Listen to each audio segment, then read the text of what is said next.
Welcome po ulit mga ka-farmers dito sa ating YouTube channel. So, schedule po ngayon mga ka-farmers ng unang pakain sa bagong tanim namin na talong na Calexto F1.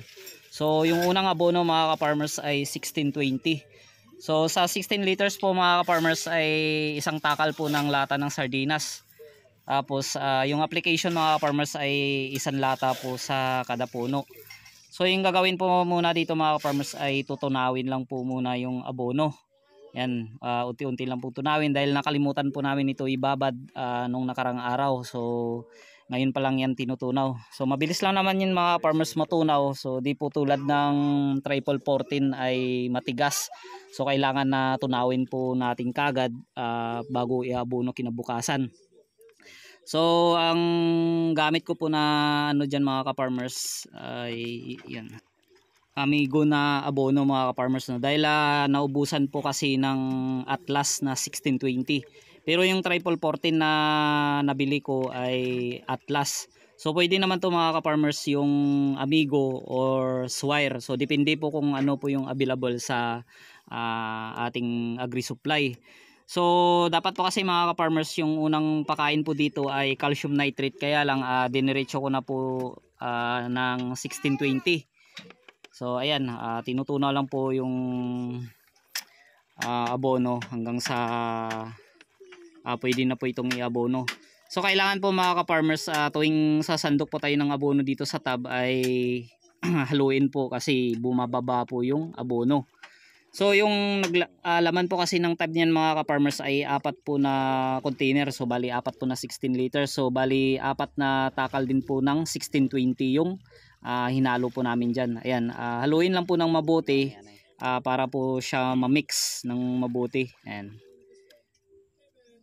So yung kapartner ko po dyan mga ka-farmers yung mag-aabono. So bali taga video po ako dito. Ayan. So kung mapapansin natin mga farmers yung mga damo dyan ay patay na po at tumalab na rin po kagad yung inispray po namin na herbicide. So sa unang tanim po namin dito mga ka-farmers ay nasa 280 plus lang yan. So hindi po siya inabot ang 300.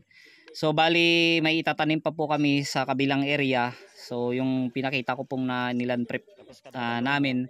So magtototal po yan lahat ng tanim namin na Calixto F1 na 500 plus kapuno. So yung dito muna ang unahin namin sa pag-abono dahil dun sa kabila ay itatanim pa lang namin. So pero sabay-sabay pa rin naman yan mga farmers dahil 3 araw din naman po yung pagitan. So ganyan po mga ka-farmers yung pag-apply ng abono. So dapat dahan-dahan lang po kasi na hindi po mabasa yung kanyang talbos o dahon. Dahil kapag natamaan po siya ng abono ay malalanta po. So kapag natamaan naman natin siya ng abono na hindi sadya, so banlawan lang po natin ng tubig para hindi po siya malanta, no.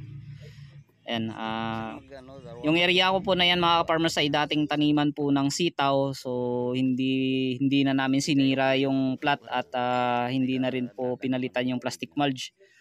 At diretso na po tanim ng talong. So yung pagtanim ko po dyan ay single row lang. So hindi ko na po siya dinouble row. At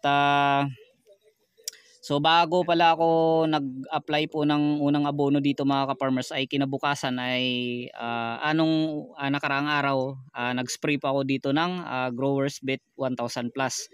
So para naman po mawala po yung mga bakterya sa lupa dahil pinagtamnan po kasi ito dati ng sitaw. So yung dalawang plat po dyan mga ka-farmers ay pinagtamnan ko na rin po ng pipino.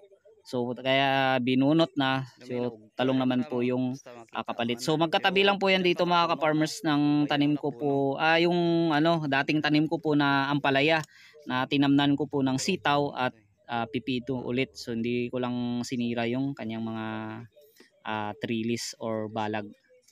So ayan, maganda po yung ating punla mga farmers, no. So yung mga dito sa plat ko mga farmers ay may mga sili po yan diyan na sili labuyo. So hindi ko lang binunot dahil sayang at may mga bunga pa. At saka medyo malayo naman po yung kanyang puno sa puno ng aming talong. So ayan. At magkatabi rin po yan dito mga farmers yung bagong tanim sa unang tanim namin na talong na niraton ko. Dahil ano po ito, dinaanan po ng malakas na ulan at saka hangin kaya natumba, so niraton ko na lang. So bali 8 plot lang po ito mga ka-farmers yung tinamnan namin ngayon na bali single row. Ayan siya. So yung iba malalaki na rin po yung punla. So yan po mga ka-farmers yung area na tinaniman ko. Yan. So maganda po yung punla. Yan. So kapag mga after 3 days, so na yan, makaka-absorb na po siya ng abono. So bali update ko lang po kayo mga farmers sa next na abono. So after 3 days pala ito na transplant, nag-apply na kami ng abono. So another 4 days mag-a-apply ulit kami ng abono. So pagka next na po yan mga ka-farmers ay na siya, every 1 week na po.